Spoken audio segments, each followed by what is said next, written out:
Welcome back to my YouTube channel. आज की इस क्लास में हम बीएससी एग्रीकल्चर का फर्स्ट ईयर का फर्स्ट सेम का जो हॉर्टिकल्चर का पेपर आता है उसके बारे में हम बात करेंगे और आपको किस प्रकार कॉपी के अंदर लिखना है इसके बारे में आज की इस वीडियो में चर्चा करेंगे।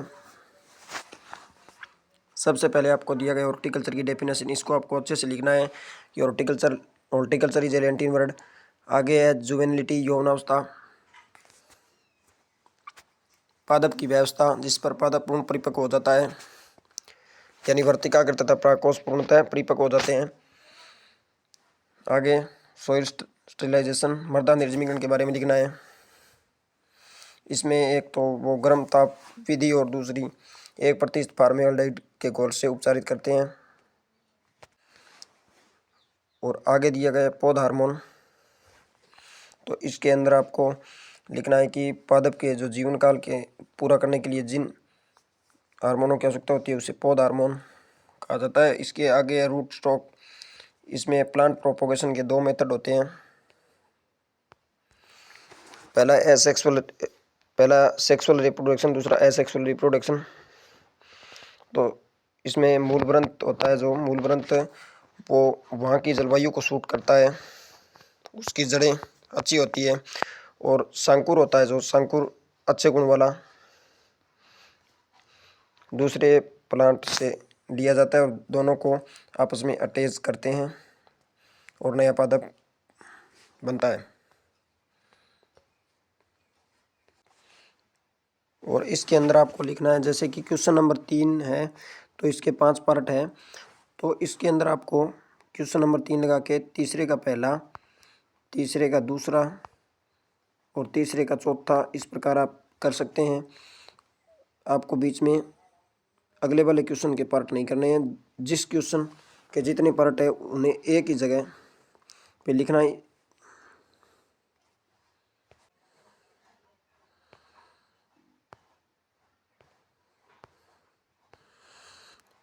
आगे दिया हुआ है क्वेश्चन नंबर 4,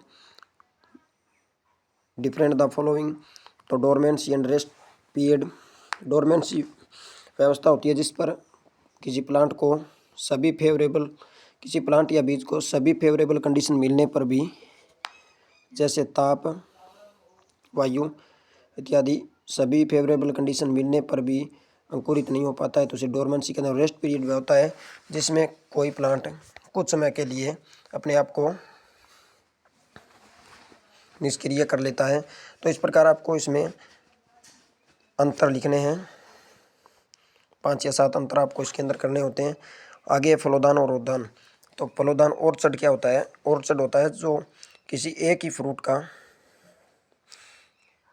होता है। इसके अंदर R/R और P/P का विशेष ध्यान रखकर। उद्यान होता है जो किसी विशेष फ्रूट का न होकर इसके अंदर औषधीय फसलों इत्यादि की खेती भी होती है। और आगे क्वेश्चन नंबर 5 है। क्वेश्चन नंबर 5 के अंदर आपसे डेफिनेशन पूछी हुई है, टिप्पणी लिखनी है आपको शॉर्ट में। उर्वरक और ड्रिप इरिगेशन, इसके अंदर आपको अच्छे से अच्छा लिखना है कि इस विधि का विकास इजराइल में हुआ। अगर आप इस प्रकार लिख के आते हो तो आपको 12 में से 12 नंबर इस क्वेश्चन के अंदर दिए जाएंगे। एग्जामिनर आपको नंबर अच्छे देगा।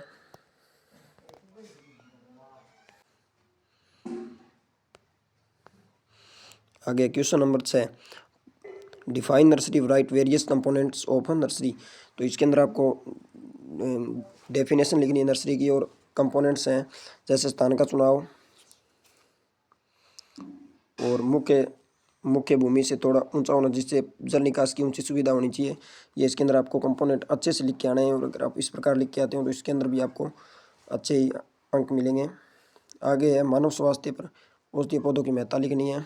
बाग रोपण की विभिन्न विधियाँ, इसके अंदर है वर्गाकार विधि। वर्गाकार विधि वो होती है जिसमें सभी भुजाएं समान होती है, जिसमें R/R और P/P की दूरी बराबर रखी जाती है। और आगे है आयताकार विधि जिसमें आमने सामने की भुजा बराबर होती है। तो इस प्रकार आपको ये अच्छे से बाग रोपण की विभिन्न विधियाँ लिख के आनी है। और आगे है क्वेश्चन नंबर 7, निम्नलिखित 3 प्रश्नों के उत्तर किन्हीं 2 से 3 पेज के अंदर आपको उत्तर देना है। फलों का विस्तार से वर्गीकरण करना इसके अंदर, यानी क्लाइमेट्रिक, नॉन क्लाइमेट्रिक,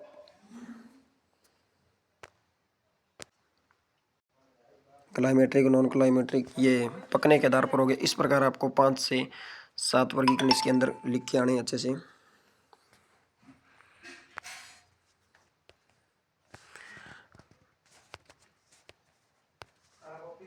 आगे एफ्लूएंट की परिभाषा, एफ्लूएंट को कैसे दूर किया जा सकता है, तो इसके अंदर आपको अच्छे से लिखना है। अनफ्रूटनेस कैन बी ओवरकम, डिस्कस, यानी बाह्य कारक और आंतरिक कारक होते हैं। बाह्य कारकों के अंदर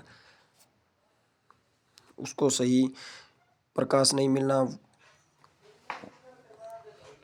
और आंतरिक कारकों के अंदर कोई भी न्यूट्रिएशन की कमी या हार्मोन से संबंधित कोई कारण हो सकता है। इस प्रकार आपको इसके अच्छे से पढ़ के लिख के आना है। पौधों में अलैंगिक प्रवर्धन की कुछ विधियाँ, एसेक्सुअल, ये क्वेश्चन आप अच्छे से देख लेना इसको। ये क्वेश्चन 2024 में आने की भी संभावना है। पौधों में अलैंगिक प्रवर्धन की कुछ प्रमुख विधियों को लिखें। ये क्वेश्चन आपका बड़े 2 से 3 पेज वाले में आ सकता है। तो अगर इस प्रकार आप लिख के आते हो अच्छे से, तो आपको इस क्वेश्चन में 10 में से 10 अंक पूरे मिलेंगे। आज की वीडियो में इतना ही। क्लास को ज़्यादा से ज़्यादा शेयर करें।